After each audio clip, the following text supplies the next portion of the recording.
അസ്സലാമു അലൈക്കും വറഹ്മത്തുള്ളാഹി വബറകാതുഹു. 27-ാമത്തെ ജുസ് അഥവാ ഖാല ഫമ എന്ന് തുടങ്ങുന്ന സൂറത്തു ദാരിയാത്തിൻ്റെ മധ്യത്തിൽ നിന്ന് ആരംഭിക്കുന്ന ജുസ്. ഇതിൽ സൂറത്തു ദാരിയാത്തിൻ്റെ ഒരു 1.5 പേജ് നമ്മൾ കഴിഞ്ഞ ജുസിൽ വിശദീകരിച്ചിരുന്നു. ഇനി തൂർ, നജ്ം, ഖമർ, റഹ്മാൻ, വാഖിഅ, ഹദീദ് ഈ സൂറത്തുകളാണ് ഈ ജുസിലുള്ളത്. സൂറത്തു തൂറിനെ സത്യം ചെയ്തുകൊണ്ട് അല്ലാഹു തആല ഖിയാമത്തിൻ്റെ രംഗങ്ങൾ വിവരിക്കുകയാണ്. അപ്പോൾ അതിൽ വൽ ബൈത്തുൽ മഅമൂർ, ആ സത്യം ചെയ്യുന്ന കൂട്ടത്തിൽ ബൈത്തുൽ മഅമൂറിനെ തന്നെ സത്യം എന്ന് പറയുന്നുണ്ട്. കഅബയുടെ നേരെ മുകളിൽ ആകാശലോകത്ത് അല്ലാഹു സ്ഥാപിച്ച ഭവനമാണ് ബൈത്തുൽ മഅമൂർ. അവിടെ ഒരു ദിവസം 70,000-ഓളം അഥവാ അസംഖ്യം മലക്കുകൾ പ്രവേശിക്കുന്നുണ്ട്. ഒരു ദിവസം പ്രവേശിച്ച മലക്ക് പിന്നെ ഖിയാമത്ത് നാൾ വരെ അവിടേക്ക് വരുന്നില്ല. ഓരോ ദിവസവും പുതിയ 70,000 അല്ലെങ്കിൽ അതിലധികം മലക്കുകൾ പ്രവേശിക്കുന്ന പരിശുദ്ധ കഅബയെ നമ്മളിവിടെ സജീവമാക്കുന്ന ഇബാദത്തിലൂടെ അതിന് നേരെ മുകളിൽ ബൈത്തുൽ മഅമൂർ കാണാം. ആ ബൈത്തുൽ മഅമൂറിനെ കുറിച്ചുള്ള വിവരണം ഈ സൂറത്തിലുണ്ട്. അപ്പോൾ അതിനെ സത്യം ചെയ്തുകൊണ്ട് അല്ലാഹു തആല വിവരിക്കുകയാണ്. ഈ ബൈത്തുൽ മഅമൂറോട് ചേർന്നുകൊണ്ട് നബി സല്ലല്ലാഹു അലൈഹി വസല്ലമ മിഅ്റാജിൽ കണ്ടൊരു കാര്യമാണ്, ഇബ്രാഹിം നബി അലൈഹിസ്സലാം അവിടെ ചാരിയിരിക്കുകയും അദ്ദേഹത്തോടൊപ്പം ഒരുപാട് കുട്ടികളുണ്ട്. അപ്പോൾ ഇതാരാണെന്ന് ചോദിച്ചപ്പം ദുനിയാവിൽ നേരത്തെ മരണപ്പെട്ടു പോയ കുട്ടികളാണെന്ന് പറഞ്ഞു. അപ്പോൾ ഇവിടെ നമ്മൾ സൂറത്ത് മുഹമ്മദിൽ പറഞ്ഞിരുന്നല്ലോ, ജിൻസുൽ അമൽ, ഒരു പ്രവൃത്തിക്ക് സമാനമായൊരു പ്രതിഫലം കൊടുക്കുക എന്നുള്ളത് ഒരു നല്ലൊരു സംഗതിയാണ്. അപ്പോൾ ദുനിയാവിൽ കഅബ പണിത ഇബ്രാഹിം നബി അലൈഹിസ്സലാമിന് അതിൻ്റെ നേരെ ആകാശ വേർഷനായിട്ടുള്ള ബൈത്തുൽ മഅമൂറിൽ നിൽക്കുകയാണ്. അള്ളാഹുവിന് വേണ്ടി ഒരു കുട്ടി അദ്ദേഹം അർപ്പിക്കാൻ തയ്യാറായപ്പം അല്ലാഹു തആല എല്ലാ കുട്ടികളും അദ്ദേഹത്തിന് പകരം കൊടുത്തു. അപ്പോൾ അള്ളാഹുവിന് എന്ത് കൊടുത്താലും എന്തെല്ലാം നമ്മൾ ചെയ്താലും അത് ഇരട്ടിയായിട്ട് അള്ളാഹു തിരിച്ചു തരും. നന്ദിയോടെ അത് സ്വീകരിക്കും. അതിന് സമാനമായ പ്രതിഫലങ്ങളും എത്രയോ വാരിക്കോരി തരും എന്നർത്ഥം. ഇവിടെ കഅബ മനുഷ്യരെ സജീവാക്കുന്നത്, ആകാശ ലോകത്തിൽ അതിൻ്റെ ഏറ്റവും വലിയ ഏറ്റവും നല്ല വേർഷൻ അവിടെ ഇബ്രാഹിം നബി അലൈഹി സ്വലാം ഇരിക്കുന്നുണ്ട്. അദ്ദേഹത്തിൻ്റെ മുമ്പിൽ കുട്ടികളുണ്ടെന്ന് പറയുമ്പം ഇങ്ങനൊരു ആത്മീയമായൊരു സൂചന ആ വിഷയത്തിലുണ്ട്. അതുപോലെ ഈ സൂറത്തിൽ പറയുന്നൊരു സംഗതിയാണ്, സൂറത്ത് തൂറിൽ മുഅ്മിനീങ്ങളുടെ മക്കൾ അവർ പ്രായപൂർത്തിയാകാതെയൊക്കെ മരിച്ചു കഴിഞ്ഞാൽ ഇവരോടൊപ്പം അവരെ സ്വർഗ്ഗത്തിൽ ചേർക്കും. എന്ന് മാത്രമല്ല, എല്ലാവർക്കും അല്ലാഹു തആല പുറത്തു കൊടുക്കും. ഒരാൾ പ്രായപൂർത്തിയാകാത്ത കാലത്തോളം അദ്ദേഹത്തിന് ഈ പറയുന്ന വിചാരണയോ അല്ലെങ്കിൽ അമലുകളുടെ ഉത്തരവാദിത്തങ്ങളൊന്നുമില്ല. അപ്പോൾ വല്ലദീന ആമനു വത്തബഅത്ഹും ദുർരിയ്യത്തുഹും ബിഈമാനിഹിം അൽഹഖ്നാ ബിഹിം ദുർരിയ്യതഹും, ഈമാൻ അവരെ പിൻപറ്റിയ മക്കളെ അവരോടൊപ്പം ചേർക്കും എന്ന് പറഞ്ഞാൽ അല്ലാഹു തആല അവർക്ക് മാതാപിതാക്കളുടെ കൂടെ ഈ മക്കളെ ചേർക്കുമെന്നർത്ഥം. അടുത്ത സംഗതി, സ്വർഗ്ഗവാസികൾ നാളെ പരസ്പരം സംസാരിക്കുമ്പം അവർ ചോദിക്കുന്ന ഒരു കാര്യമാണ്, എങ്ങനെ വിശേഷങ്ങളൊക്കെ ചോദിക്കുമ്പോൾ അവർ പറയും, ഞങ്ങൾ നേരത്തെ പേടിച്ച് കഴിഞ്ഞിരുന്നു ഈ ഒരു ദിവസം വരുമെന്ന്. ഞങ്ങൾ അള്ളാഹുവിനോട് ദുആ ചെയ്തിരുന്നു, ഇന്നാ കുന്നാ മിൻ ഖബ്ലു നദ്ഉഹു ഇന്നഹു ഹുവൽ ബറുർ റഹീം, അള്ളാഹു വലിയ കരുണയുള്ളവനും നന്മ ചെയ്യുന്നവനുമാണ്. അപ്പോൾ അള്ളാഹുവിനോട് ചോദിച്ച് കിട്ടിയതാണെന്ന് സ്വർഗ്ഗവാസികൾ മനസ്സിലാക്കും. കാരണം അവർക്കറിയാം ചെയ്തു വെച്ച അമലൊക്കെ വെച്ചിട്ട് ഇത്രയും കിട്ടാൻ മാത്രമൊന്നുമില്ല. അപ്പോൾ അതുകൊണ്ട് എങ്ങനെ ഇവിടെ എത്തിയ വിശേഷമൊക്കെ പറയുമ്പം ഇന്നാ കുന്നാ മിൻ ഖബ്ലു നദ്ഉഹു ഇന്നഹു ഹുവൽ ബറുർ റഹീം, ദുആറിനിട്ട് എത്തിയതാണ്. ആ ദുആ അല്ലാഹു സ്വീകരിച്ചു. അദാബ സമൂം, രോമകൂപങ്ങളിൽ തുടച്ചു കയറുന്ന ശിക്ഷയിൽ അല്ലാഹു തആല നമ്മളെ കാത്തുരക്ഷിച്ചു. അല്ലാഹു കാത്തതാണ്, ദുആറിനിട്ട് രക്ഷപ്പെട്ടതാണ്. നേരത്തെ ഈ ദിവസത്തെപ്പറ്റി ഒരു പേടി ഞങ്ങൾക്ക് ഉണ്ടായിരുന്നു എന്ന് സ്വർഗ്ഗവാസികൾ പറയും. അതുകൊണ്ട് നന്നായി പേടിക്കാനും കരഞ്ഞ് ദുആ ചെയ്ത് ഏറ്റവും ഉയർന്ന പദവികളിലേക്ക് എത്തിയിട്ട് അവിടെ എത്തിയിട്ട് പറയണം, ദുആറിനിട്ട് കിട്ടിയതെന്ന് പറയാൻ അല്ലാഹു തആല തൗഫീഖ് തരട്ടെ. പിന്നെ ഈ സൂറത്തുള്ള വേറൊരു പ്രധാനപ്പെട്ട ചോദ്യം കേട്ടോ, സൃഷ്ടിയുമായി ബന്ധപ്പെട്ട, സൃഷ്ടാവുമായി അം ഖുലിഖു മിൻ ഗൈരി ഷൈഇൻ അം ഹുമുൽ ഖാലിഖൂൻ, അം ഖുലിഖു മിൻ ഗൈരി ഷൈഇൻ അം ഹുമുൽ ഖാലിഖൂൻ, ഒന്നുമില്ലാതെ അവർ സൃഷ്ടിക്കപ്പെട്ടതാണോ അതോ അവർ സ്വന്തമായിട്ട് പടച്ചതാണോ? അള്ളാഹു അവരെ നേരിട്ട് സൃഷ്ടിച്ചു എന്നല്ലാതെ എന്തിൽ നിന്നുണ്ടായെന്ന് ഇവരെങ്ങനെ പറയും? അതായത് ഈ മനുഷ്യൻ അത് ഫിലോസഫിക്കലായിട്ട് പോകാം, അതല്ലാതെ നോർമലായിട്ട് ചിന്തിച്ചുകൊണ്ട് പോകാം. ഇതിൻ്റെയൊക്കെ തുടക്കം എന്താണ്? കാരണം ഫിസിക്സിൻ്റെ നിയമപ്രകാരം ഒന്നും സൃഷ്ടിക്കപ്പെടുന്നുമില്ല, സംഹരിക്കപ്പെടുന്നുമില്ല. ഒരു വസ്തു ഒരു രൂപത്തിൽ നിന്ന് വേറെ രൂപത്തിലേക്ക് മാറുകയാണ് ചെയ്യുന്നത്. അപ്പോൾ എവിടെ നിന്ന് വന്നു, എങ്ങനെ വന്നു?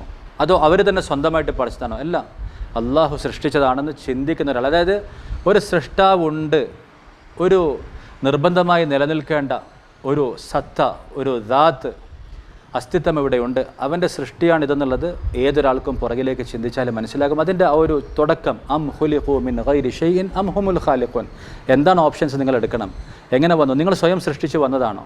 അല്ല. അപ്പോൾ നിങ്ങൾ ആരുണ്ടാക്കി, എവിടുന്ന് വന്നു? ഒന്നുമില്ലായ്മയിൽ നിന്ന് എങ്ങനെയാണ് ഒരു സൃഷ്ടി എങ്ങനെ ആരംഭിക്കും, ഒരു തുടക്കം എങ്ങനെ ഉണ്ടാകും, അത് ഫിലോസഫിക്കലായിട്ട് ചിന്തിച്ചാലും ഇനി നോർമലായിട്ട് മനുഷ്യൻ്റെ സാമാന്യ ബുദ്ധി വെച്ച് ചിന്തിച്ചാലും സൃഷ്ടാവിലേക്ക് മനുഷ്യന് എത്താൻ സാധിക്കും. അടുത്തത് സൂറത്തുൻ നജ്മാണ്. വന്നജ്മി ഇദാ ഹവ. ഈ സൂറത്തുകളെല്ലാം നല്ല ഭംഗിയുള്ള, ഓരോ സൂറത്തിനും ഓരോ പ്രാസമുണ്ട്. സൂറത്തുർ റഹ്മാൻ ഇങ്ങനെ അർ-റഹ്മാൻ അല്ലമൽ ഖുർആൻ ഖലഖൽ ഇൻസാൻ. ഖമർ ഇങ്ങനെ റാ എന്ന് പറഞ്ഞു പോവാണ്. ഇഖ്തറബത്തി സ്സാഅതു വൻഷഖൽ ഖമർ. അപ്പോൾ ചെറിയ ആയത്തുകളും ആ രസത്തിൽ ഓതുമ്പം ഭാഷ അറിയുന്നവർക്ക് അങ്ങേറ്റം ആസ്വദിക്കാൻ പറ്റുന്നതാണ്. വന്നജ്മി ഇദാ ഹവ മാ ളല്ല സാഹിബുക്കും വമാ ഗവ വമാ യൻതിഖു അനിൽ ഹവ ഇൻ ഹുവ ഇല്ലാ വഹ്യുൻ യൂഹ. സെൻറ്റൻസിൻ്റെ പ്രാസം അവസാനം ഒരേ രീതിയിൽ അവസാനിക്കുന്നു എന്നുള്ളത് അതിൻ്റെ ഭംഗി വർദ്ധിപ്പിക്കുകയാണ്. ആശയങ്ങൾ ചോരാതെ വേഗത്തിൽ പറഞ്ഞു പോകുന്നുണ്ട്. അപ്പോൾ നബി തങ്ങളുടെ നുബുവത്ത് സത്യമാണ്, കളവ് പറയുന്നില്ല, സ്വന്തം ഇഷ്ടപ്രകാരം നിങ്ങളോടൊന്നും പറയുന്നില്ലെന്നൊക്കെ പറഞ്ഞ് മിഅ്റാജിൻ്റെ സംഭവം ഇവിടെ വിവരിക്കുന്നുണ്ട്. ഇസ്രാ, സൂറത്ത് ബനി ഇസ്രായിൽ, സൂറത്തുൽ ഇസ്രായിൽ 15-ാമത്തെ ജുസ്ഇൽ അതിനെക്കുറിച്ച് പരാമർശം. മിഅ്റാജിൻ്റെ സൂചനകൾ സൂറത്ത് നജ്മിലാണുള്ളത്. ഖാബ ഖൗസൈനി ഔ അദ്ന. ജിബ്രീൽ അലൈഹിസ്സലാത്തു വസ്സലാം എന്നുള്ളതാണ് പ്രബലമായ വ്യാഖ്യാനം. അമ്പും വില്ലും അടുക്കുന്നത് പോലെ അടുത്തു. ആകാശത്ത് ലോകത്തെ ചില അത്ഭുതങ്ങൾ കണ്ടു. മിൻ ആയാതി റബ്ബിഹിൽ കുബ്ര. മിൻ ആണ് some of his signs, biggest signs. അവൻ്റെ വലിയ വലിയ ദൃഷ്ടാന്തങ്ങളിൽ ചിലത് കണ്ടു എന്നാണ് പറഞ്ഞത്. പിന്നെ സിദറത്തുൽ മുൻതഹയിൽ വന്ന് ഒരു അത്ഭുതകരമായൊരു സംഗതി മൂടിയതും അതിൻ്റെ സൗന്ദര്യമൊക്കെ വർണ്ണിക്കുന്നുണ്ട്.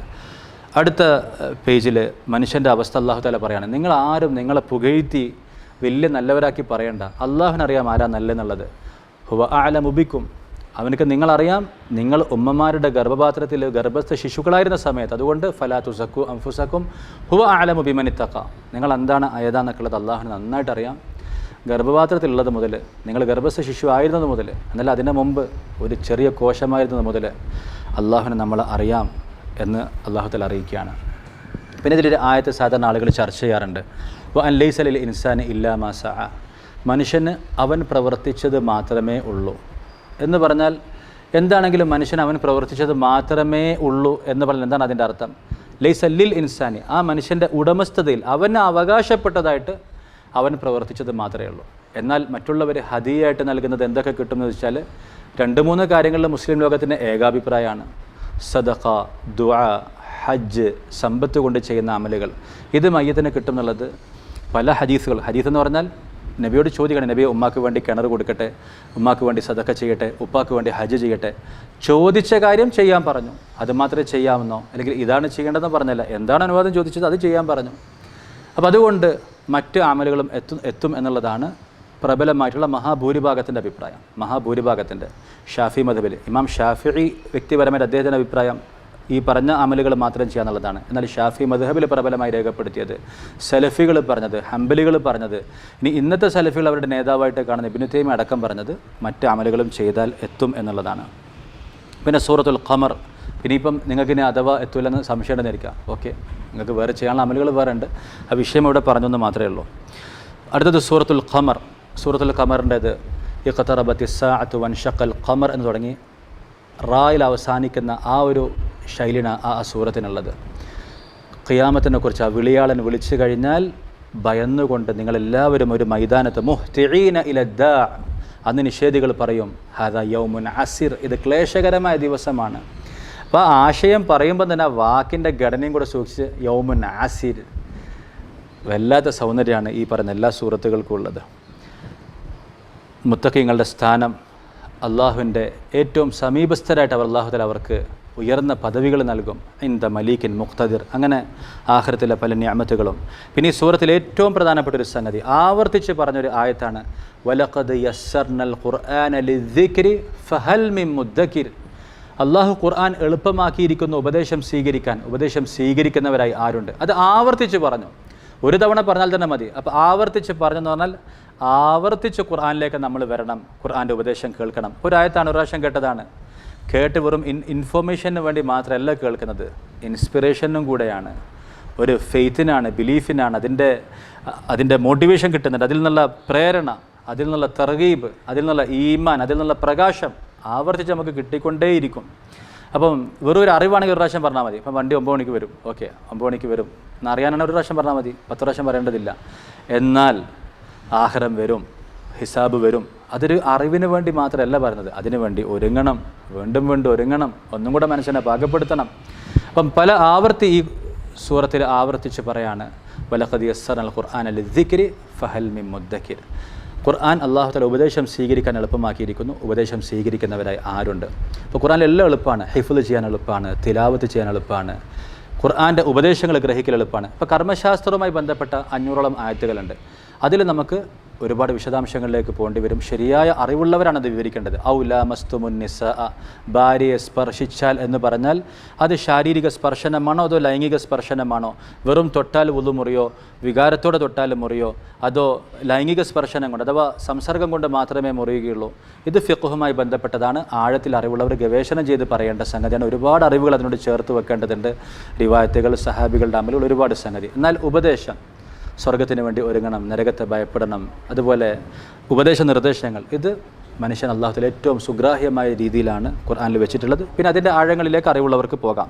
ഒരു കടൽ പോലെ, കടലിൽ എങ്ങനെയാണ്? കടൽ എല്ലാവർക്കും, ഏതൊരു സാധാരണക്കാരനും കടലിൻ്റെ സൗന്ദര്യം ആസ്വദിക്കാൻ പറ്റും, ഒന്ന് പോകാൻ പറ്റും, കാല് നനക്കാൻ പറ്റും, ഒരു മുട്ടുവരെയൊക്കെ ഇറങ്ങി നിൽക്കാൻ പറ്റും, കുറച്ചും കൂടി നീന്താറെങ്കിൽ കുറച്ചും കൂടെ പോകാം. ഇനി നല്ല എക്യുപ്മെൻറ്റ്സും എല്ലാ സംവിധാനങ്ങളും ഉണ്ടെങ്കിൽ ആഴത്തിലേക്ക് പോയി മുത്തൊക്കെ ശേഖരിച്ചുകൊണ്ട് വരാം. അപ്പോൾ വെറുതെ കാറ്റ് കൊള്ളാം, വെറുതെ കാണാം, കാല് നനക്കാം, നീന്താം, ഏത് തരത്തിലും പോകാം എന്ന് പറഞ്ഞ പോലെ ഖുർആനെ ഓരോരുത്തരുടെ അറിവനുസരിച്ച്, തൗഫീഖ് അനുസരിച്ച്, അവരുടെ സൂക്ഷ്മത അനുസരിച്ച് ആഴങ്ങളിലേക്ക് പോകാം. ശേഷം സൂറത്തുർ റഹ്മാനാണ്. ഫബി അയ്യി ആലാഇ റബ്ബികുമാ തുകദ്ദിബാൻ എന്നുള്ളത് ഓരോ കാര്യങ്ങൾ പറയുമ്പോൾ അല്ലാഹു തആല ആവർത്തിച്ച് ചോദിക്കുന്നുണ്ട്. അല്ലാഹുവിൻ്റെ നിഅമത്തുകളിൽ നിങ്ങൾക്ക് ഏതിനാണ് നിഷേധിക്കാൻ പറ്റുക? അപ്പോൾ ഖുർആനോട് നമ്മൾ എപ്പോഴും പ്രതികരിക്കണം. ഒരു റഹ്മത്തിൻ്റെ ആയത്ത് വരുമ്പോൾ നമ്മൾ റഹ്മത്തിന് വേണ്ടി ചോദിക്കണം. അദാബിൻ്റെ ആയത്ത് വരുമ്പോൾ നമ്മൾ അദാബിൽ നിന്ന് കാവൽ തേടണം. അള്ളാഹുവിൻ്റെ മാഹാത്മ്യം വിവരിക്കുമ്പോൾ നമ്മളതിൻ്റെ അത്ഭുതം ഉൾക്കൊള്ളണം. അപ്പോൾ നബി സല്ലല്ലാഹു അലൈഹി വസല്ലം സഹാബികളോട് പറഞ്ഞു, നിങ്ങളെന്താ ഒന്നും പ്രതികരിക്കാത്തത്? ഞാനിത് ജിന്നുകൾക്ക് പാരായണം ചെയ്ത് കൊടുത്തപ്പം അവർ പറഞ്ഞല്ലോ, റബ്ബേ നിൻ്റെ ഒരു നിഅമത്തിനെ ഞങ്ങൾ നിഷേധിക്കുന്നില്ല. അപ്പോൾ നബി തങ്ങൾ അവർക്ക് പറയാൻ പഠിപ്പിച്ചു കൊടുത്തതല്ല, അവർ സ്വാഭാവികമായ പ്രതികരണം നടത്തിയതാണ്. ആ പ്രതികരണം നബി തങ്ങൾക്ക് ഇഷ്ടപ്പെട്ടു, സഹാബികൾക്ക് ഉദ്ധരിച്ചു കൊടുത്തു. അള്ളാഹ് നിൻ്റെ നിയമത്തുകൾ ഒന്നിനെയും ഞങ്ങൾ നിഷേധിക്കുന്നില്ല. അപ്പോൾ സ്വാഭാവികമായിട്ടും ഖുർആൻ്റെ ഓരോ ആയത്തുകൾ വരുമ്പം ഒരു അർത്ഥ തലത്തിലുള്ളൊരു റൈഡ് പോലെ നമ്മളതിൻ്റെ അർത്ഥതലങ്ങളിൽ സഞ്ചരിക്കണം എന്നർത്ഥം.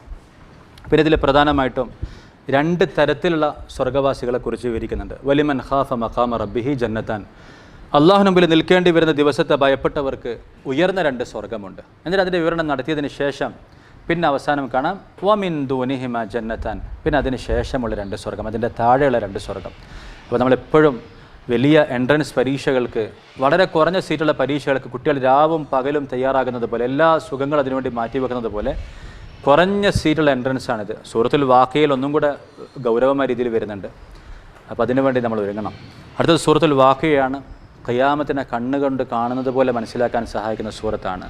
ഇദാ വഖഅത്തിൽ വാഖിഅ, അത് ആ മഹാസംഭവം സംഭവിച്ചു കഴിഞ്ഞാൽ ലൈസ ലി വഖഅതിഹ കാദിബ, അന്നതിനെ നിഷേധിക്കാൻ ആരുമുണ്ടാവുകയില്ല എന്നൊക്കെ പറഞ്ഞ് അല്ലാഹു തആല അറിയിക്കുകയാണ്. നിങ്ങൾ 3 തരക്കാരാകും. സ്വർഗ്ഗവാസികൾ ഉയർന്നതും സാധാരണ സ്വർഗ്ഗവാസികൾ. അപ്പോൾ ഉയർന്ന സ്വർഗ്ഗവാസികളെ കുറിച്ച് പറഞ്ഞു. വസ്സാബിഖൂന സാബിഖൂൻ, മുൻകടക്കുന്നവരാണ്. മുൻകടക്കുക എന്ന് പറഞ്ഞാൽ ഞാൻ വെറുതെ നമ്മുടെ ഉദാഹരണം വെച്ച് പറയാം. ഖുർആൻ്റെ ഒരു ദർസ് തുടങ്ങിയിട്ടുണ്ട്, ഞങ്ങളത് പഠിക്കാൻ ചേർന്നിട്ടുണ്ട്. അപ്പോൾ ക്ലിപ്പ് വരുമ്പോഴേക്ക് തന്നെ കേൾക്കുക, നോട്ടുകൾ വേഗം എഴുതിയെടുക്കുക, എല്ലാത്തിലും മുൻകടക്കുക. ഇതൊന്നല്ല, അബൂബക്കർ റളിയല്ലാഹു ഏറ്റവും നല്ല സാമ്പിൾ മുൻകടക്കുന്നതിന്. അദ്ദേഹത്തിൻ്റെ എല്ലാ സംഭവങ്ങളും മുൻകടക്കുന്നതിന് ഏറ്റവും നല്ല ഉദാഹരണമാണ്. കുറേ സംഭവമുണ്ട്, ഞാൻ ഒരെണ്ണം പറയാം. ഹിജറ ചെയ്യാൻ നബിതങ്ങൾ തീരുമാനിച്ചു. കാരണം എല്ലാ സഹാബികളും പോയി തുടങ്ങി. നബിതങ്ങൾക്ക് പ്രത്യേകമായ അനുവാദം കിട്ടി, ഇനി തങ്ങൾക്ക് പോകാനുള്ള സമയമാണ്. ആയിഷ റളിയല്ലാഹു അൻഹ പറയുന്നത്, സാധാരണ രാവിലെ വൈകുന്നേരമൊക്കെ വരാറുണ്ട്, ഒരു ദിവസം ഉച്ചയ്ക്ക് വരുന്നത് കണ്ടു, എന്തോ സവിശേഷമായതുണ്ടെന്ന് എനിക്ക് മനസ്സിലായി. നബി സല്ലല്ലാഹു അലൈഹി വസല്ലം എൻ്റെ ഉപ്പയോട് അബൂബക്കർ തന്നോട് പറഞ്ഞു, ഹിജറ പോകാൻ അള്ളാഹു എനിക്ക് അനുമതി നൽകിയിരിക്കുന്നു. എടുത്ത വായിക്ക് അദ്ദേഹം ചോദിക്കുകയാണ്, അസ്സുഹ്ബത യാ റസൂലല്ലാഹ്, അള്ളാഹുവിൻ്റെ റസൂൽ ഞാൻ കൂടെ വന്നോട്ടെ? നബി തങ്ങൾ പറഞ്ഞു, വന്നോളൂ, എൻ്റെ കൂടെ വന്നോളൂ. സന്തോഷം കൊണ്ട് ഒരാൾ കരയുമെന്ന് ഞാൻ ആദ്യമായിട്ട് കണ്ടു എന്നാണ് ആയിഷ തന്നെ പറഞ്ഞത്. എന്നിട്ട് നബി 2 ഒട്ടകം തയ്യാറാന്ന് പറഞ്ഞു. അപ്പോൾ ഇദ്ദേഹം മനസ്സിൽ ആദ്യം കണ്ടിട്ടുണ്ട്, എല്ലാവരും ഹിജറ പോകണം, ഇപ്പം പോകണ്ട, നബിതങ്ങൾ പോകുന്നൊരു സമയം വരും, അതിൽ കയറി പോകണം. എന്നിട്ട് സൗർ ഗുഹയിൽ പോയിട്ട് ഒരു സഹാബിയും കൂടെ ഇല്ലാത്ത സമയത്ത് കൂടെ നിന്നിട്ട് ആ പ്രതിഫലം അദ്ദേഹത്തിന് കിട്ടി. അപ്പം ഹിജറ പോകണം പറയുമ്പോൾ, ഓ പോകണല്ലേ, എന്നാൽ പിന്നെ ഞാൻ വന്നാലോ എന്നാലോചിച്ചു. അപ്പോൾ 2 ഒട്ടകം വേണമല്ലേ എന്നല്ല. സാധാരണ നാടൻ ചൊല്ലുകളൊക്കെ ഉണ്ട്, പല ചൊല്ലുകളുണ്ട്. ഒരാൾക്ക് പ്രാഥമിക ആവശ്യം നിർവഹിക്കാൻ തോന്നുമ്പോഴല്ല മഗ്ഗ എവിടെയാണ് പരതേണ്ടത്, അല്ലെങ്കിൽ ടോയ്ലറ്റ് എവിടെ നിന്ന് അന്വേഷിക്കേണ്ടത് എന്ന് സാധാരണ നാടൻ ഉദാഹരണത്തിൽ പറയാറുണ്ട്. അപ്പം ആ രീതിയിലാണ് ഈ താമസിപ്പിച്ച് വെക്കുന്നവരുടെ അവസ്ഥ. അങ്ങനെ അല്ലാഹു തആല നമ്മളെ കാക്കുമാറാട്ടെ. പ്രൊക്കാസിനേഷൻ ഒരു മനുഷ്യനെ ഏറ്റവും കൂടുതൽ വഴികെടുത്തി കളയുന്ന സാധനമാണ് പ്രൊക്കാസിനേഷൻ. ഇമാം ഗസാലി അതിനെക്കുറിച്ച് പറഞ്ഞിട്ട് തസ്വീഫ് എന്നാണ് അറബിയിൽ പറയാം. സൗഫ സൗഫ സൗഫ, പിന്നെ ചെയ്യാം, ഇൻഷാ അല്ലാഹ് പിന്നെ ചെയ്യാം, കുറച്ച് കഴിഞ്ഞിട്ട് നാളെ മുതൽ നന്നാവണം, മറ്റന്നാൾ മുതൽ ഉഷാറാവണം. ഇതിങ്ങനെ ശൈത്താൻ പറയിപ്പിക്കുന്നതാണ് ഇന്ന് നന്നാവാതിരിക്കാൻ വേണ്ടി. ഈ പ്രൊക്കാസിനേഷൻ്റെ ഏറ്റവും ഭീകരമായ രൂപമാണ് ഇപ്പോൾ മൊബൈൽ വന്നപ്പോൾ ഉള്ളത്. സ്ക്രോളിങ് വഴി അല്ലെങ്കിൽ പല പല ഡിസ്ട്രാക്ഷൻ വഴി ഒരു ജുസു ഓതണമെങ്കിൽ ആ സമയത്ത് തീരില്ല. ഒരു പേജ് ഓദിക്കാൻ ഒരു മെസ്സേജ് വരും, അത് നോക്കും, പിന്നെ ഈ ജുസു മുടങ്ങിപ്പോകും. മഖ്ബറത്തുൽ വഅി എന്നൊരു പുസ്തകമുണ്ട്, ഒരു ലേഡി ഓതറാണ് അതിൻ്റെ. പ്രൊക്കാസിനേഷനെ കുറിച്ച് അതിൽ വിശദമായിട്ട് വിവരിക്കുന്നുണ്ട്. അപ്പോൾ അത് ഇല്ലാതാക്കുന്നവർ വസ്സാബിഖൂൻ അസ്സാബിഖൂൻ ഉലൈകൽ മുഖറബൂൻ, അവരാണ് ഏറ്റവും ഉയർന്ന സ്വർഗ്ഗവാസികൾ. അവർക്ക് ആ വിഭാഗത്തിലേക്ക് മുൻഗാമികളിൽ നിന്ന് ധാരാളം ആളുകളും അവസാന കാലക്കാരിൽ നിന്നും സുല്ലത്തും മിനൽ അവലീൻ വ ഖലീലു മിനൽ ആഖിരീൻ. ഈ ആയത്തുണ്ടല്ലോ, ഓതി ഓതി ഓതി നെഞ്ചിലേക്ക് ഇറക്കണം. ഒരു കടുത്ത പരീക്ഷ, ഒരു എൻട്രൻസ്, കുറഞ്ഞ സീറ്റ്, രാവും പകലും കഷ്ടപ്പെട്ട് സാബിഖായി നിന്നാൽ രക്ഷപ്പെടാൻ പറ്റും എന്നുള്ളത് നമ്മുടെ ഹൃദയത്തിലേക്ക് ഇറങ്ങണം. എപ്പോഴും ഇതിൻ്റെ റിസൾട്ട് വരാമെന്നറിയോ? ഈ സൂറത്തിൻ്റെ അവസാനത്തിൽ കാണാം. നിങ്ങളുടെ മരണാസനായി നിൽക്കുകയാണ്. ഫലൗല ഇദാ ബലഗത്തിൽ ഹുൽഖൂം, റൂഹ് തൊണ്ടക്കുയിലേക്ക് എത്തിക്കഴിഞ്ഞാൽ നിങ്ങളെല്ലാവരും നോക്കി നിൽക്കല്ലേ, ബന്ധുക്കളും കുടുംബക്കാരൊക്കെ ഉണ്ട്. വനഹ്നു അഖറബു ഇലൈഹി മിൻകും, നിങ്ങളെക്കാൾ അടുത്ത് നാമാണുള്ളത്. എന്നിട്ട് അള്ളാഹു പറയാണ്, നിങ്ങൾ എൻ്റെ നിയന്ത്രണത്തിന് വിധേയരല്ലെങ്കിൽ, നിങ്ങളുടെ ഓരോരുത്തരുടെയും ശ്വാസം എൻ്റെ നിയന്ത്രണത്തിലല്ലെങ്കിൽ, നിങ്ങളുടെ പ്രിയപ്പെട്ടവനിതാ മരിക്കാൻ പോകുന്നു, സാധിക്കുമെങ്കിൽ ഒന്ന് പിടിച്ചു വെക്കൂ. ഒരാൾക്ക് പിടിച്ചു വെക്കാൻ കഴിയില്ല. ലോകത്തെ ഏറ്റവും നല്ല ഡോക്ടർമാരും ഏറ്റവും നല്ല ആരോഗ്യ സംവിധാനങ്ങൾ വന്നാലും ശ്വാസം നിലക്കേണ്ട സമയത്ത് നിലക്കും. അവർ പറയും ബ്രെയിനിൻ്റെ അവസ്ഥ കഴിഞ്ഞിട്ടുണ്ട്, ഇനി മെഷീൻ ഊരിക്കോളൂ എന്ന് പറയും. അല്ലെങ്കിൽ അവർ നോക്കിയിട്ട് പറയും അവസാനിച്ചു എന്ന് പറയും. ഒരു മെഡിക്കൽ സയൻസിനും ഈ പ്രവർത്തനങ്ങൾ ഓട്ടോമാറ്റിക്കായിട്ട് നിന്ന് കഴിഞ്ഞാൽ, പൂർണ്ണമായിട്ട് നിലച്ച് കഴിഞ്ഞാൽ ഒരാൾക്ക് ഒരു 10 സെക്കൻഡ് പോലും ജീവിക്കാൻ കഴിയില്ല. മെഷീൻ കൊടുത്ത് യാന്ത്രികമായിട്ട് ശ്വസിപ്പിക്കാം എന്നല്ലാതെ ഒരു ജീവൻ ഉണ്ടാവില്ല. അള്ളാഹു പറയണം, നിങ്ങൾ പൂർണ്ണ അള്ളാഹുവിൻ്റെ നിയന്ത്രണത്തിലാണ്. അങ്ങനെ മരണം നിങ്ങളെ കണ്ടുമുട്ടും. എന്താ സംഭവിക്കുന്നത്? നമ്മൾ കുറേ കാലം കഴിഞ്ഞിട്ടുള്ള റിസൾട്ട് വരാം. അമ്മ ഇൻകാന മിനൽ മുഖറബീൻ, നിങ്ങൾ ഈ മുഖറബിൽ പെട്ടോ എങ്കിൽ നിങ്ങൾക്ക് കിട്ടുന്ന സ്വീകരണം ഫറൗഹുൻ വറൈഹാനും വജന്നത്തു നഈം, സ്വർഗ്ഗത്തിലെ സുഗന്ധ ചെടികൾ, കോടാനകോടി മലക്കൾ നമ്മൾ പെട്ടെന്ന് കാണും. ഇങ്ങനെ ഇതൊക്കെ കണ്ടുകൊണ്ട് നിൽക്കുന്ന സമയത്തായിരിക്കും പെട്ടെന്ന് കാഴ്ച മറയുന്നത്. പിന്നെ കാണുന്നത് മലക്കുകളാണ്. അത് റഹ്മത്തിൻ്റെതാകാം അദാബിൻ്റെതാകാം. റഹ്മത്തിൻ്റെ മലക്കുകളാണെങ്കിൽ ഓരോ മലക്ക് വന്നിട്ട് പറയും ഓരോ സന്തോഷ വാർത്ത. വേൾഡ് ചാമ്പ്യന്മാർക്ക് മെസ്സേജ് അയക്കാൻ എല്ലാവരും മത്സരിക്കുന്നത് പോലെ, ഓരോരുത്തർ ഓരോ വിശേഷം പറയുന്നത് പോലെ ഈ മനുഷ്യനോട് എല്ലാവരും പല പല വിശേഷം പറയും. നിങ്ങൾക്ക് വേണ്ടി അവിടെ അള്ളാഹു കൊട്ടാരങ്ങൾ തയ്യാറാക്കിയിട്ടുണ്ട്, വേഗം വരും, നിങ്ങളെ കാത്തു നിൽക്കായിരുന്നു. ഇതാ സ്വർഗ്ഗത്തിലെ പാനീയം, ഇതാ ഈ സുഗന്ധം നോക്കൂ. അങ്ങനെ 4 ഭാഗത്തുനിന്ന് സുഗന്ധ ചെടികൾ, റൗഹുൻ വറൈഹാനുൻ വജന്നത്തു നഈം, അനുഗ്രഹം എന്ന് പറഞ്ഞ സ്വർഗ്ഗത്തിൻ്റെ അവസ്ഥകൾ മരണസമയത്ത് തന്നെ കാണും. ഇപ്പോൾ നിങ്ങൾ ദുബായിലേക്ക് പോകുമ്പോൾ ഒരു 7 സ്റ്റാർ റൂം ബുക്ക് ചെയ്തു, വേറൊരാൾ 100 റിയാലിൻ്റെ റൂം ബുക്ക് ചെയ്തു. 100 റിയാലിൻ്റെ ആൾ ബുക്ക് ചെയ്ത് അവിടെ എത്തുമ്പോൾ പറയുന്നത് ബാത്റൂമിൽ മഗ്ഗില്ല, ബക്കറ്റില്ല. അത് അവിടെ എത്തിയിട്ട് അറിയാം. അതിന് ആ റൂമിന് ആ നിലവാരമേ ഉള്ളൂ. 7 സ്റ്റാർ റൂം ബുക്ക് ചെയ്താൽ ഇപ്പം തന്നെ മെസ്സേജ് വരും, എന്താണ് ഞങ്ങൾ കാത്തിരിക്കുന്നു, പ്ലസൻറ്റ് സ്റ്റേ ആയിരിക്കും. അപ്പോൾ ഇവിടെ തന്നെ സന്തോഷ വാർത്തകൾ കിട്ടി തുടങ്ങും. സ്വർഗ്ഗവാസികൾക്ക്, ഉയർന്ന സ്വർഗ്ഗവാസികൾക്ക് അല്ലാഹു തആല പല സ്വപ്നങ്ങളിലൂടെ പല രീതിയിൽ അല്ലാഹു തആല പലതും സന്തോഷിപ്പിച്ചുകൊണ്ടിരിക്കും. പിന്നെ മരണസമയമായി കഴിഞ്ഞാൽ എയർപോർട്ടിലേക്ക് ഷോഫറുകൾ വരുന്നത് പോലെ, ഫസ്റ്റ് ക്ലാസ്സിന് വേറെ ഗേറ്റ് ഉള്ളത് പോലെ. ഇപ്പോൾ റൂം അവിടെയാണ് 7 സ്റ്റാർ ആണെങ്കിലും സ്വീകരണം തന്നെ 7 സ്റ്റാർ ആയിരിക്കും, തുടക്കം തന്നെ 7 സ്റ്റാറിനായിരിക്കും, മെസ്സേജ് തന്നെ അങ്ങനെ ആയിരിക്കും. ഇതേപോലെ ഫിർദൗസിലേക്ക് പോകാനുള്ളവർ, മുഖറബുകളിൽ പെടാനുള്ളവർ, അവരുടെ മരണം തന്നെ 7 സ്റ്റാർ ആയിരിക്കും. കോടാനക്കോടി മലക്കളുടെ അകമ്പടിയോടെ ആയിരിക്കും. അല്ലാഹു തആല ആ ദിവസത്തേക്ക് ഒരുങ്ങാൻ നമുക്ക് തൗഫീഖ് തരട്ടെ. അപ്പോൾ ഇതാണ് വാക്കയിൽ ഉള്ള പരാമർശ വിഷയങ്ങൾ. അടുത്തത് സൂറത്തുൽ ഹദീദാണ്. സൂറത്തുൽ ഹദീദിൽ അല്ലാഹു തആല ഐഹിക ജീവിതത്തിൻ്റെ ഉപമ പറയുന്നത്, ഇഅ്ലമു അന്നമൽ ഹയാത്തു ദുനിയ ലഇബുൻ, വെറുതെ 5 കാര്യം പറഞ്ഞല്ല, മനുഷ്യൻ്റെ സ്റ്റേജ് ബൈ സ്റ്റേജ് പറയാണ്. ലഇബുൻ വലഹുൻ വസീനത്തുൻ, കളിയാണ്, വിനോദമാണ്, അലങ്കാരങ്ങളാണ്, പരസ്പരം പെരുമ പറയലാണ്, മക്കളെക്കുറിച്ച് പെരുമ പറയലാണ്. അപ്പോൾ എന്താണ് ഓരോ സ്റ്റേജ്? ചെറുപ്പത്തിൽ നമ്മളിങ്ങനെ പല കാർഡൊക്കെ ശേഖരിച്ചിരുന്നു. ഇന്നത് വെറുതെ തന്നാൽ പോലും വേണ്ട. പിന്നെ കുറച്ച് വിനോദങ്ങളായി, നല്ല ഫോണ്, കുറേ റീൽസ് കാര്യങ്ങളൊക്കെ ആയി. ഒരു പ്രായത്തിൽ കഴിഞ്ഞവർക്ക് അതൊന്നും വേണ്ട, അവർക്ക് എത്രയോ വലിയ കോടീശ്വരം വേണ്ട, അവർക്ക് മുന്തിയ ഫോണൊന്നും വേണ്ട. അടുത്തത് പിന്നെ അലങ്കാരമാണ്, നല്ല കാറ്, കുറച്ച് നല്ല നല്ല സൗകര്യങ്ങൾ, നല്ല വീട്. അത് കഴിഞ്ഞാൽ പിന്നെ മത്സരിക്കലാണ്. മൂപ്പരെ വീടിനേക്കാളും കൂടുതൽ നല്ല വീട്, അവരെക്കാൾ നല്ല PR വർക്ക്. അത് കഴിഞ്ഞാൽ പിന്നെ പറയും മോൻ സ്റ്റേറ്റ്സിലാണ്, വേറൊരു മോൻ ജർമ്മനിയിലാണ്, ഒരു മോള് കല്യാണം കഴിച്ചത് ഇന്ന ഫാമിലിയിലാണ്. പിന്നെ എന്താണെന്ന് വെച്ചാൽ കഴിഞ്ഞു. അടുത്ത സ്റ്റേജിലെത്തിയാൽ ഈ ആഖിറത്തിലെത്തേണ്ട അടുത്ത സ്റ്റേജിലെത്തിയാൽ പോലും കഴിഞ്ഞ സ്റ്റേജ് വേസ്റ്റാന്ന് മനസ്സിലാവും. ചെറുപ്പത്തിൽ നമ്മൾ കളിച്ച് ശേഖരിച്ച് വെച്ച സാധനത്തിൻ്റെ മുഴുവൻ, ഇപ്പോൾ എൻ്റെ മോൻ്റെ ഒരു പ്രാവശ്യം ബാഗ് തുറന്നപ്പോൾ ഞാൻ ഞെട്ടിപ്പോയി. പാവം, നമ്മളവരെത്ര വലുതായിട്ട് കണ്ടിട്ടാണ് ട്രീറ്റ് ചെയ്യുന്നത്, പക്ഷേ അവരൊക്കെ മനസ്സെത്ര ചെറുത്. നോക്കുമ്പോൾ കുറേ കളിക്കുന്ന കാറിൻ്റെ ബാഗിൽ, അവരെ ലോകം അതാണ്, കളിക്കുന്ന കാറ് ബാഗിൽ ഒരു പെട്ടിയിലാക്കിയിട്ടുള്ളത്. അവരെ മേശ തുറന്നു നോക്കുക നിങ്ങൾ, കുറേ ആക്രി സാധനങ്ങളുണ്ടാവും. അത് അവരെ ലോകമാണ്, അവർ കളക്ട് ചെയ്ത് പൂട്ടി വെച്ചതാണത്. അത് എത്ര നിസ്സാരമാണ് നമുക്കിപ്പോൾ തോന്നുന്നുണ്ട്. നമ്മൾ പൂട്ടി വെച്ച സ്വർണ്ണവും പണ്ടവും നിസ്സാരം എന്നുള്ളത് ആഖിറത്തിലെത്തിയാൽ മനസ്സിലാവും. അവരിന്ന് വലിയ മതിപ്പോടെ ഏതോ സ്ക്രൂ ഡ്രൈവർ, ഒരു കമ്പി, ഒരു കടലാസ് ഇത് വെച്ചിട്ടുണ്ട്. അവരെ ലോകം അത്. നമ്മൾ അൽമാരിൽ കുറച്ച് സ്വർണ്ണമുണ്ട്. ഇത് നിസ്സാരം നമുക്ക് ഇന്ന് മനസ്സിലായി, അന്ന് മനസ്സിലായില്ല. ഇനി ഇപ്പോൾ ഉള്ളത് നിസ്സാരം എന്നുള്ളത് അടുത്ത സ്റ്റേജിൽ മനസ്സിലാവും. അത്രയുള്ള ദുനിയാവ്. വെള്ളത്തിൽ മഴ പെയ്തപ്പോൾ ഒരു ചെടി മുളച്ചു, ഇങ്ങനെ വന്നു, വാടിക്കരിഞ്ഞു പോയി. അതേപോലെ ഒരു തണ്ടും തടിയൊക്കെ വെച്ചു, ആരോഗ്യമൊക്കെ വന്നു, പിന്നെ വാർദ്ധക്യത്തിലെത്തി, ആരോഗ്യം പോയി, ഒരു ദിവസം ആൾ സൈഡായി. അള്ളാഹു തആല മനസ്സിലാക്കാൻ തൗഫീഖ് തരട്ടെ. പിന്നെ ഇരുമ്പിനെക്കുറിച്ചുള്ള പരാമർശം ഇതിൽ ഹദീദ്. അള്ളാഹു ഗ്രന്ഥമിറക്കി, ഇരുമ്പും ഇറക്കി എന്ന് പറഞ്ഞാൽ എന്താ? വഅൻസല അൽ ഹദീദ ഫീഹി ബഅസുൻ ഷദീദ്, കഠിനമായ ശക്തിയിൽ ഇരുമ്പിറക്കി. ആരാണ് നീതി സ്ഥാപിക്കാൻ, ആരാണ് അള്ളാഹുവിൻ്റെ മാർഗ്ഗത്തിൽ പോരാടാൻ തയ്യാറുള്ളതെന്ന് അറിയാൻ, നീതി സ്ഥാപിക്കാൻ വേണ്ടി. അഥവാ ഖുർആനുമുണ്ട്, സുൽത്താനുമുണ്ട്, ഗ്രന്ഥവുമുണ്ട്, ഇരുമ്പുമുണ്ട്. പറഞ്ഞാൽ മനസ്സിലാകുന്നവർക്ക് പറഞ്ഞിട്ട് മനസ്സിലാക്കി കൊടുക്കും, അല്ലാത്തവർക്ക് ഇരുമ്പിലൂടെ, കിതാബിലൂടെ അല്ലെങ്കിൽ ഇരുമ്പിലൂടെ. എന്ന് പറഞ്ഞാൽ ഒരു ഭാഗത്ത് നിയമോപദേശമൊക്കെ ഉണ്ട്, നിയമം തെറ്റിക്കുന്ന ആൾക്കാർ ഇവിടെ ഉണ്ട്, അവർക്ക് ലാത്തിയുണ്ട് എന്ന് പറഞ്ഞതുപോലെ അൻസൽ അൽ ഹദീദ് എന്നുള്ളൊരു പരാമർശം ഈ സൂറത്തിൽ കാണാം. പിന്നെ അവസാനമായിട്ട് ഞാൻ എന്നോട് ആദ്യം ഉപദേശിക്കുകയാണ്, ഞാൻ നേരത്തെ പറഞ്ഞ പ്രൊക്കാസിനേഷൻ പോലുള്ള വിഷയമാണ്. ക്രിസ്ത്യാനികൾ സന്യാസം ആരംഭിച്ചു. റഹ്ബാനിയത്ത് അഥവാ കല്യാണം കഴിക്കാതിരിക്കുക, ഭൗതികമായ വിരക്തി എന്ന് പറഞ്ഞാൽ ആഖിറത്തിനുള്ള പ്രാധാന്യത്തെ പറ്റില്ലല്ലോ പറയുന്നത്. വിവാഹം ഒഴിവാക്കി കന്യാസ്ത്രീകളാകുന്നു, ചിലർ അച്ഛന്മാരായിട്ട്, ചിലർ ബ്രഹ്മചാരിയൊക്കെ ആവുന്നു. അപ്പോൾ ഇത് അള്ളാഹുവരോട് കൽപ്പിച്ചിട്ടില്ല. റഹ്ബാനിയത്തിന് ഇബ്തദഊഹ, അവർ പുതുതായി ഉണ്ടാക്കിയതാണ്, നാം അത് അവർക്ക് നിർബന്ധമാക്കിയിട്ടില്ല. എന്നിട്ട് അള്ളാഹു പറയാണ് ഫമാ റഅൗഹ ഹഖ്ക റിആയതിഹ, ഒന്ന് പുതുതായി ഉണ്ടാക്കി, അത് ചെയ്യരുതായിരുന്നു. എന്നിട്ട് ഉണ്ടാക്കിയത് അവർ പൂർത്തിയാക്കിയതുമില്ല. അവർ പുതുതായിട്ട് തുടങ്ങി, എന്നാൽ പിന്നെ അതൊന്നും പൂർത്തിയാക്കണ്ടേ. സന്യാസി എന്നാൽ പിന്നെ സന്യാസിനെ പോലെ ജീവിക്കണ്ടേ. മുമ്പിൽ സന്യാസി, ചിലപ്പം പുറകിൽ തോന്നിവാസിയായിരിക്കും. ഇങ്ങനെയൊക്കെ പറയും, ചില നിയമം പറയും, പിന്നെ അവർ തന്നെ പൊളിച്ചു കളയും. അപ്പം ആ രീതിയിലാകരുത്. അപ്പോൾ ഇത് നമ്മളുടെ കാര്യത്തിലും കൂടെ ഇതാക്കണം. നമ്മൾ തുടങ്ങി വെച്ച പദ്ധതികളെ പൂർത്തിയാക്കണം, വഴിയിൽ ഉപേക്ഷിച്ച് പോകരുത്. ഞാൻ എന്നോട് ആദ്യം പറയാണ്, നമ്മളെല്ലാവരും ചെയ്യണം. ഒരു കാര്യം തുടങ്ങുകയാണെങ്കിൽ അതിനെ നല്ല രീതിയിൽ പൂർത്തിയാക്കാൻ ശ്രമിക്കണം. അല്ലാഹു തആല നമ്മുടെ ഈ ദൗത്യത്തെ പൂർത്തിയാക്കാൻ സഹായിക്കുമാറാകട്ടെ. എല്ലാ ദൗത്യങ്ങളും, എല്ലാ കോഴ്സുകളും, എല്ലാ ബാച്ചുകളും, എല്ലാ പദ്ധതികളും, എല്ലാ പ്രൊജക്റ്റുകളും പൂർത്തിയാക്കണം. നേരത്തെ പറഞ്ഞതുപോലെ മുൻകടക്കുന്നവരായിട്ട് സമയത്ത് പൂർത്തിയാക്കണം. അള്ളാഹു നമ്മുടെ അലസത, നമ്മുടെ വീഴ്ചകൾ, നമ്മുടെ പ്രൊക്കാസിനേഷൻ, നമ്മുടെ തസ്വീഫ് അള്ളാഹു മാറ്റി തരുമാറാകട്ടെ. മുഖറബുൽ ഉൾക്കൊള്ളാൻ അള്ളാഹു തൗഫീഖ് തരട്ടെ.